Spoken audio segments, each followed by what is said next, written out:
आई वडिलांना जपा आणि स्वामींना माना, तुम्हाला आयुष्यात काहीच कमी पडणार नाही. हा. एवढं मी नक्की तुम्हाला लिहून सांगतो.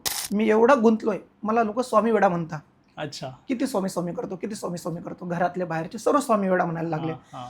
माझ्या दिवसाची सुरुवात स्वामींपासून होते. माझ्या घरात 3 ठिकाणी फोटो लावलेले.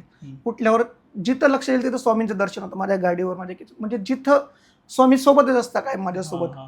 स्वामींचं लीला खूप अगाध आहे. ते मी तर खूप छोटा व्यक्ती आहे. मी स्वामींचं वर्णन करू एवढं मोठं नाहीये. पण स्वामींनी जे काही दिलंय, जे काही होते त्यांच्याच आशीर्वादाने होते. बरोबर. हो. त्यांच्याशिवाय काहीच नाही आयुष्यात. त्यामुळे त्यांचे आभार मानणं आपलं कर्तव्यच आहे.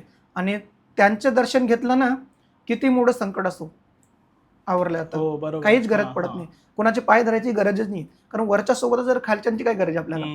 आई वडील आणि स्वामी भरपूर आहे. याच्या व्यतिरिक्त दुसरं काहीच नाही. आई वडिलांना जपा आणि स्वामींना माना, तुम्हाला आयुष्यात काहीच कमी पडणार नाही. एवढं मी नक्की तुम्हाला लिहून सांगतो.